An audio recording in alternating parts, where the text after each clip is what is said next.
लोक विधान सेवा समिति द्वारा इंदौर के कलेक्टर कार्यालय पर राष्ट्रपति के नाम ज्ञापन सौंपा गया। ज्ञापन के माध्यम से समिति द्वारा आसाराम बापू को चिकित्सा सुविधा उपलब्ध कराने के साथ ही शीघ्र रिहाई की मांग की गई। इस दौरान समिति के सदस्य हाथों में तख्तियां लिए कलेक्टर कार्यालय पहुंचे थे।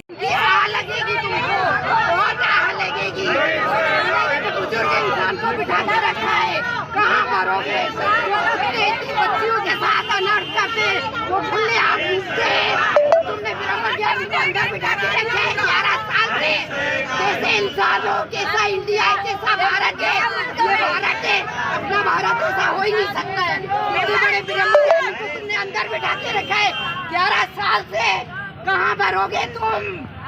उन्होंने आसाराम बापू के समर्थन में नारेबाजी की और उन्हें बेगुनाह बताया। समिति के द्वारा बताया गया कि 86 वर्षीय आसाराम बापू जोधपुर के कारागृह में रखे गए हैं, जहां उनकी स्वास्थ्य की स्थिति नाजुक है और इसको लेकर देश भर के उनके अनुयायियों में चिंता है। उन्हें कोई बीमारियों ने घेर लिया है। तनाव मुक्त वातावरण में इच्छानुसार चिकित्सा आदि के अभाव में प्राणघातक बीमारियों का अच्छे से इलाज नहीं होने से उनका स्वास्थ्य बिगड़ता जा रहा है। समिति के सदस्यों का कहना है कि जिस तरह देश में बड़े से बड़े अपराधी को चिकित्सा सहित अन्य सुविधाएं दी जाती है, तो आसाराम बापू को उनकी इच्छा अनुरूप चिकित्सा सुविधा क्यों उपलब्ध नहीं कराई जा रही? भैया क्या विषय है? विषय यही है कि पूज्य बापू जी को सन 2013 में 31 अगस्त की रात को गिरफ्तार किया गया, एक झूठा और टोटली बनावटी केस के आधार बना करके, और पॉक्सो एक्ट लगाया गया। एक लड़की बोल देती है कि मेरे साथ गलत हुआ, मात्र उसके बयान को आधार बना करके बच्ची की मेडिकल रिपोर्ट को नहीं देखा गया कि उसके शरीर में एक स्क्रैच नहीं है।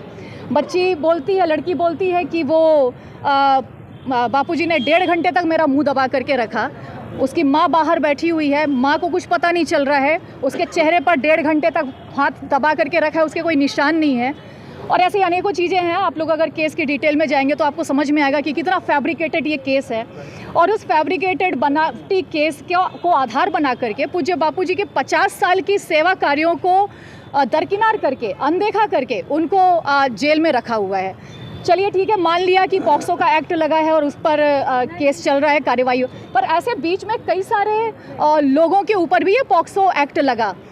मैं इधर पे नाम नहीं लेना चाहूँगी, लेकिन किसी को उसकी बेटी की शादी कराने के लिए जमानत मिल रही है, पैरोल मिल रही है, किसी को अपना इलाज कराने के लिए जमानत मिल रही है, और क्या क्या आधार पर लोग खुले घूम रहे हैं जिन पर आरोप सिद्ध हैं, जिन पर पूरी तरीके से आरोप सिद्ध हैं, लेकिन पूज्य बापूजी के ऊपर एक भी आरोप की पुष्टि नहीं है, एक भी आरोप का कोई एविडेंस नहीं है। उसके बावजूद किस तरीके से उनको जेल में रखा गया है। 11 साल हो रहे हैं, इस बीच में कोरोना पीरियड आता है और कोरोना में पूज्य बापूजी भी कोरोना पॉजिटिव हो जाते हैं, क्योंकि कैदियों के बीच में रह रहे हैं, कोई सुरक्षित माहौल में नहीं रह रहे हैं, और उस दौरान उनका जो हीमोग्लोबिन स्तर है 3.7 हो जाता है। एक बुजुर्ग व्यक्ति का 3.7 हीमोग्लोबिन हो जाने के बावजूद एक दिन की भी पैरोल नहीं, एक दिन की भी बेल नहीं। बापूजी चाह रहे मेरा इलाज आयुर्वेदिक तरीके से हो, कोई अनुकूलता उनको प्रदान नहीं की जा रही है। और आज हम हर साल आते हैं महिला दिवस के उपलक्ष्य में और यहाँ पर आकर के हम ज्ञापन देते हैं, लेकिन आज हमको 8 फरवरी को आना पड़ रहा है। 8 मार्च की बजाय हम 1 महीने पहले आ रहे हैं। बापूजी के स्वास्थ्य की स्थिति अति गंभीर है,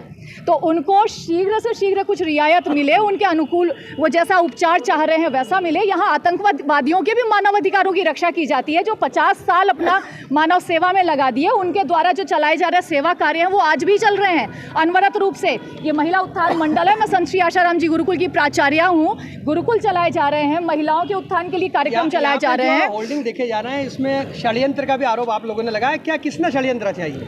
ये जांच का विषय न्यायपालिका का है और हम हमारे गुरुदेव के सिद्धांतों का पालन। इस पर शंका है, क्या लगता है? हम अपनी शंका आपके सामने नहीं बयान करेंगे, और हमारे गुरुदेव ने जो हमको संस्कार दिए हैं कि न्याय पर भरोसा रखो, सरकार को सहयोग करो, यही करते हुए हम आ रहे हैं। ज्ञापन दिया, क्या मांग करी है? हमने ज्ञापन में ये मांग की है कि हमारे 86 वर्षीय जो संत हैं वो पीड़ित हैं बहुत गंभीर हृदय रोग से, उनकी आंतों से लगातार रक्तस्राव हो रहा है। तो इतनी गंभीर स्थिति में उनको पैरोल दी जाए या बेल दी जाए, या कम से कम उनके अनुकूल उनको चिकित्सा व्यवस्था तो प्रदान की जाए। उनका मानवाधिकार है, ह्यूमन राइट है, उसकी तो रक्षा की जाए। कहाँ पर भर्ती है? एम्स जोधपुर में भर्ती थे, लेकिन अभी 2 दिन पहले ही वहाँ से रिलीज हुए हैं, तो अभी फिलहाल, और वो भी इस कारण से एम्स जोधपुर ने कहा कि इनको पहले इंटेस्टाइन से जो ब्लीडिंग हो रही है उसका इलाज करना पड़ेगा। तो वो जो ब्लीडिंग हो रही है उसका इलाज जोधपुर एम्स के पास नहीं, हमारे पास ये रिपोर्ट है, और इसमें जोधपुर एम्स कहते हैं कि prior to CABG the patient need enteroscopy for small bowel evaluation since this facility is not available and referred to AIIMS new. तो और इस बीच में भी जब बापूजी 13 जनवरी को वहाँ पर एडमिट कराए गए तो कई बार पैरोल की या बेल की अर्जी लगाई गई और बेल की अर्जी खारिज कर दी जाती है। आपको आश्चर्य होगा सुन करके, कह दिया जाता है 1 हफ्ते बाद सुनवाई होगी।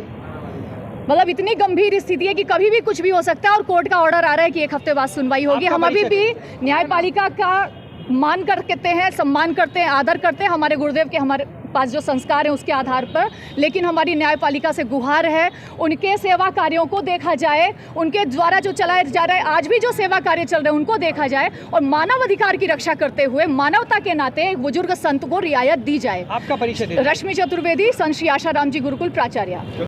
वहीं उन्हें पैरोल पर भी नहीं जाने दिया जा रहा। समिति ने ज्ञापन के माध्यम से मांग की है कि मानव अधिकार की रक्षा करते हुए आसाराम बापू के लिए मांगों को पूरा किया जाए। सर